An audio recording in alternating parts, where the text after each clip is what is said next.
और आइए अब आपको सीधे लिए चलते हैं भारत इजराइल सीईओ फोरम और भारत इजराइल बिजनेस समिट में, जिसमें इजराइल और भारत के प्रधानमंत्री हिस्सा ले रहे हैं।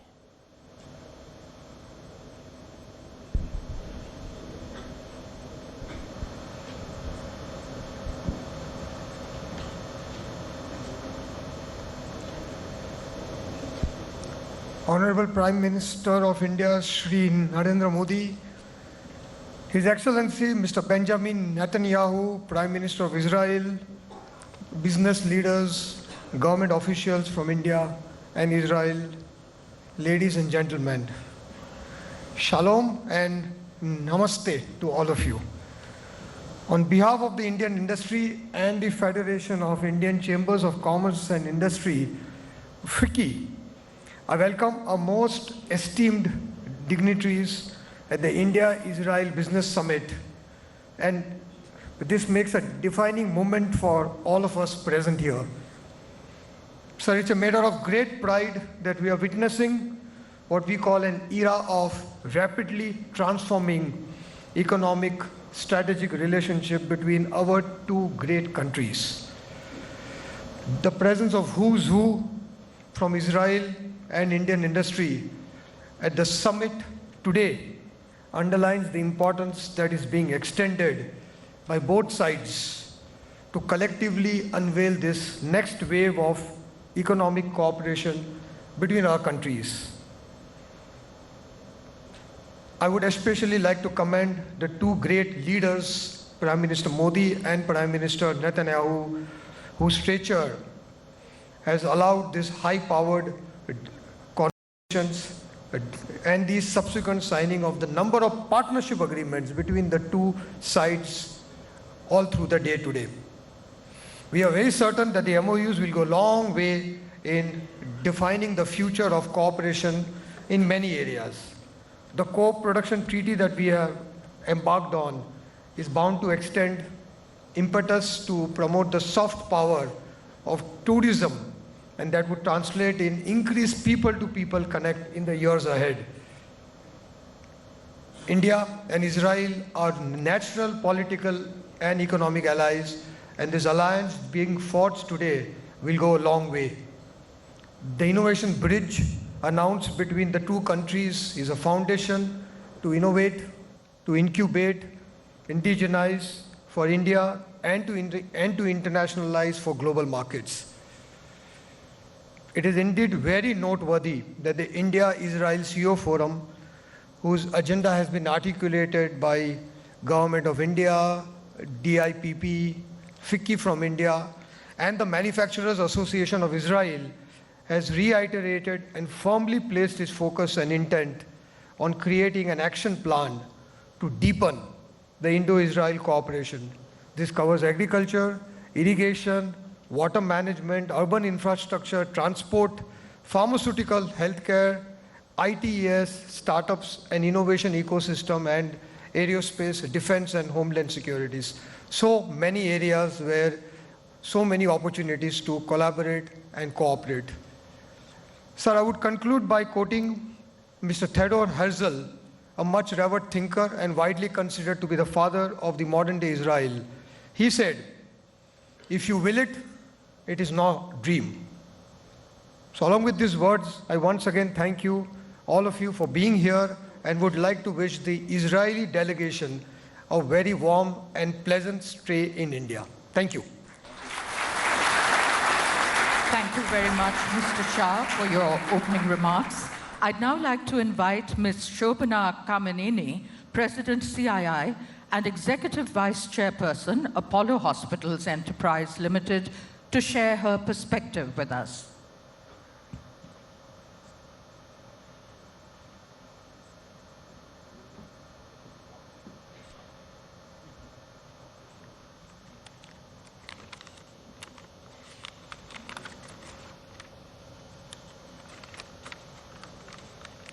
Honorable Prime Minister Shri Narendra Modi ji, Honorable Prime Minister of Israel Shri Netanyahu ji, distinguished guests, ladies and gentlemen, Honorable Prime Ministers, whenever we think of Israel, the first two things that immediately strikes almost by default, is technology and innovation. While Israel is a small market, it has a strong high-tech economy, highly innovative industry, free trade agreements with the US, EU, and Mercosur, making it attractive for investment and joint collaboration. India, on the other hand, is a huge market with a robust agricultural sector, growing infrastructure, and many initiatives like Digital India, Make in India, Smart Cities, Skill India, renewable energy, which offer lots of opportunities for Israeli companies to participate and contribute. This presents a unique opportunity for collaboration. The two countries have already taken a number of initiatives to strengthen our bilateral cooperation. These include establishing a strategic partnership in water and agriculture, as Rajya has mentioned, boosting bilateral cooperation in innovation, entrepreneurship, and startups, supporting joint research and development projects in cutting-edge areas, including big data in healthcare, joint development of defense projects, including the transfer of technology from Israel with a special emphasis on Make in India. While these are welcome measures, let me highlight a few more areas which India and Israel can and possibly are working together. First, space and satellite cooperation. In the areas such as atomic clocks, academic collaboration, and electric propulsion for small satellites. 2, cybersecurity. In an era of artificial intelligence and autonomous mobility, cybersecurity will become very critical. Both countries need to work together for capacity building in this area for mutual benefit. Third, Indian corporates and VCs should consider investing in Israeli companies to help India-specific technologies and products. A free corridor for financing innovation could be created to facilitate development of India-specific solutions.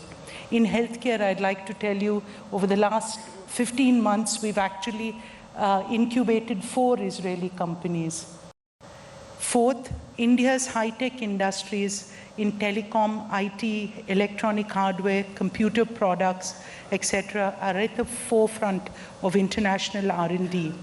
In fact, Israel's research and development expenditure as a percentage of GDP is the highest among OECD economies. The high-tech industries are among the 25 sectors that are shortlisted in Make in India campaign. Israel can select one of them. Israel can select one of the industrial corridors that we have for developing an Israel enclave that would specialize in high-tech manufacturing for the Indian and overseas markets.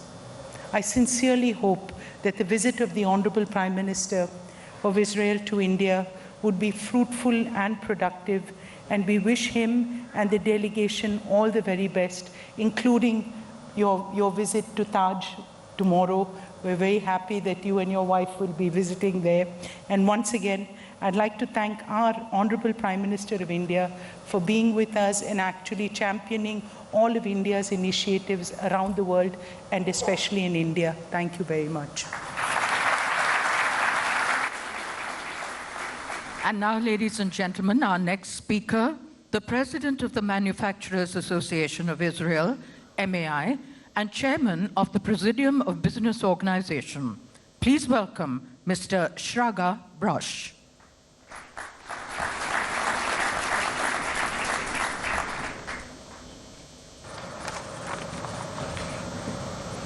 His Excellencies, Prime Ministers of India and Israel, Mr. Modi and Mr. Netanyahu, members of the Indian Business Forum, members of our business delegation, dear guests, allow me first of all to thank again to our Prime Minister for inviting us to come together with him to this very important country, to India, and continue the movement that we started 6 or 7 months ago during the visit of Prime Minister Modi in Israel.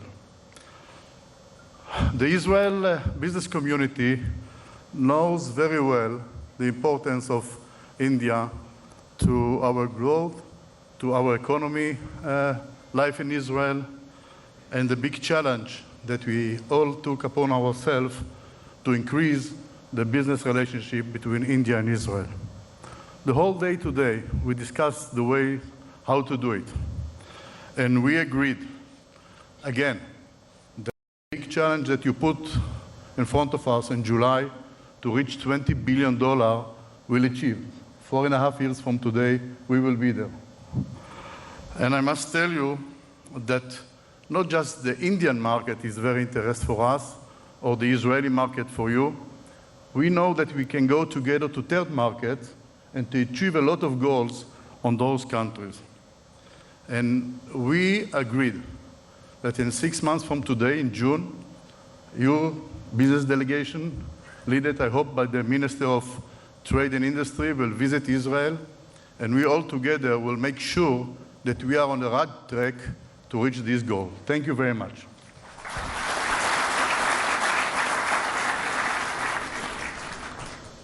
Mr. Brosh, thank you for sharing your thoughts with us. It's such an honor to welcome one of the most charismatic, erudite, and highly accomplished leaders of the world. Your Excellency, Mr. Benjamin Netanyahu, India welcomes you warmly, and we deeply cherish your presence here today. Your shared vision of our two countries speaks of an ancient past, vibrant present, and a quest to seize a promising future. You also foresee a flourishing partnership to bring prosperity, peace, and progress for the people of both Israel and India.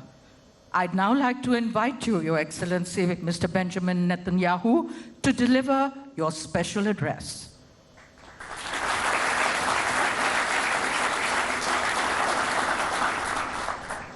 Thank you. Prime Minister Modi, my dear friend, the dear friend of Israel and the Jewish state.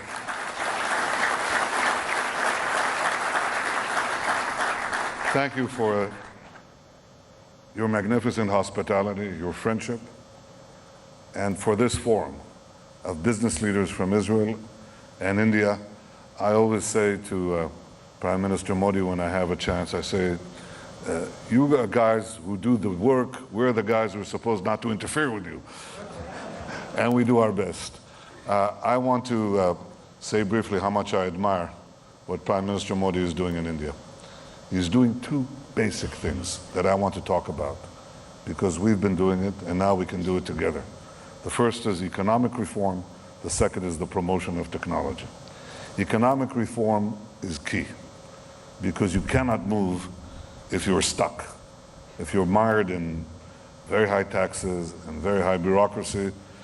It's very difficult to move because people want to be able to see the fruit of their labors, and for that you have to have a streamlined economy. I just heard from Prime Minister Modi an impressive statistic that India moved in the 4 years that you have been stewarding its effort, 42 places in the business-friendly index. I have to say we have not moved as much.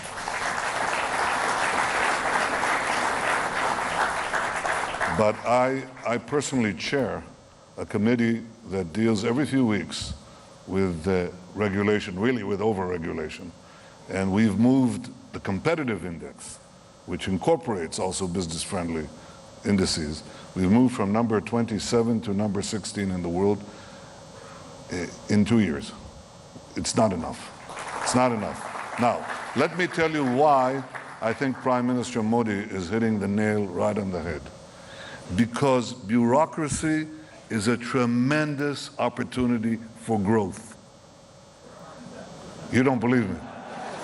Bureaucracy is a tremendous opportunity for growth because when you remove it, it grows. So we both have We both have a treasure. We have abundant bureaucracy.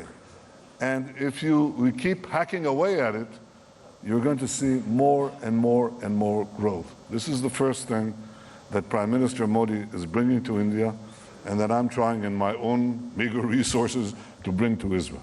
Now the second thing, technology. There is not going to be any more this distinction between high-tech and low-tech, because over time, just about everything will be technologized, everything. We see it in specific areas. We see it in, obviously in communications.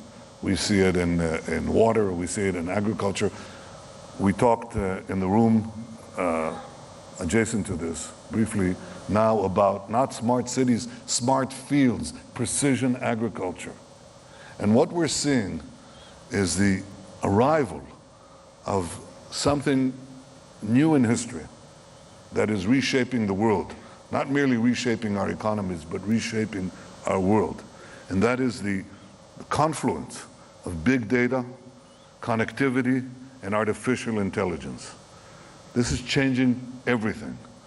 We talk about a special project to do together to revolutionize the agriculture in India and Israel and everywhere in the world, to use big data, artificial intelligence, and connectivity to be able to target the individual plant. I want to give you 3 examples where this is changing, where we created industries virtually out of nothing in a few short years. The first one is in cyber technology. We had the basis for doing it, but in a very short time, Israel has now become a country of less than 9 million people that is receiving 20% of the global investment, private investment in cybersecurity. So in the other room, that's 200 times our size in the world's population. In the other room, we spoke about an Indian-Israeli cooperation, rail and cyber. Can you imagine? Yes, you should imagine it, because everything will require cybersecurity. Rail and cyber, everything in cyber. First industry that is being revolutionized by big data, artificial intelligence, and connectivity. Second example is cars. Cars. You have a grand car industry in India. We tried to have a car industry. When I was a young officer almost 50 years ago in the Israeli army, I received a car. It was made out of fiberglass, an Israeli car. One day I leaned on the car, my elbow went right through it. And that was the end of our attempt, because we couldn't compete. We couldn't compete in scale on the chassis, on the engines, on the tires. We tried, failed miserably.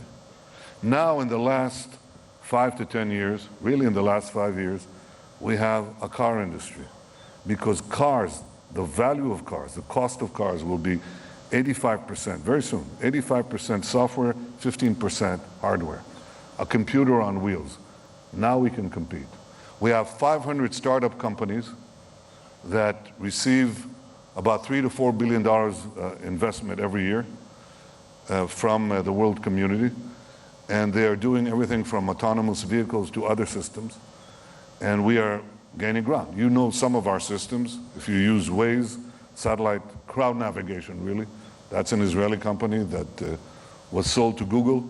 Now we have Mobileye, an Israeli autonomous vehicle company that was sold to Intel for $15 billion.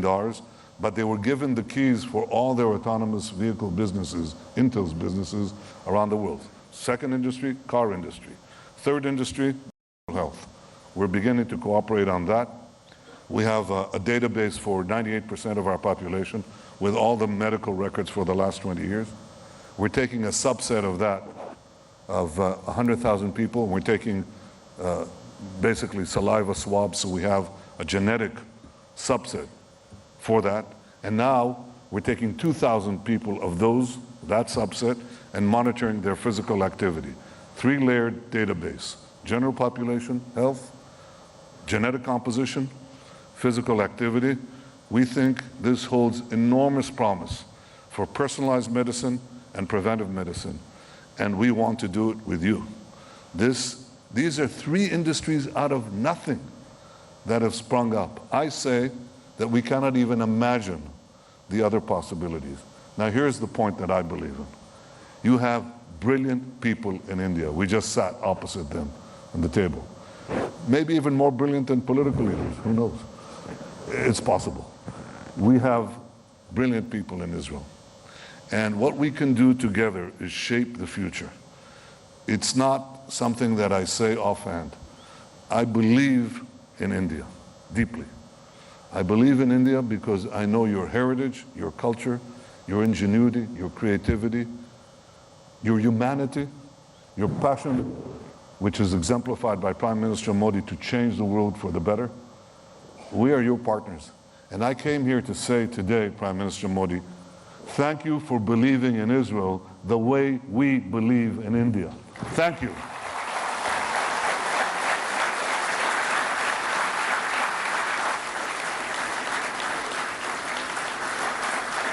Thank you, Your Excellency, for sharing your incredible insights and vision going forward.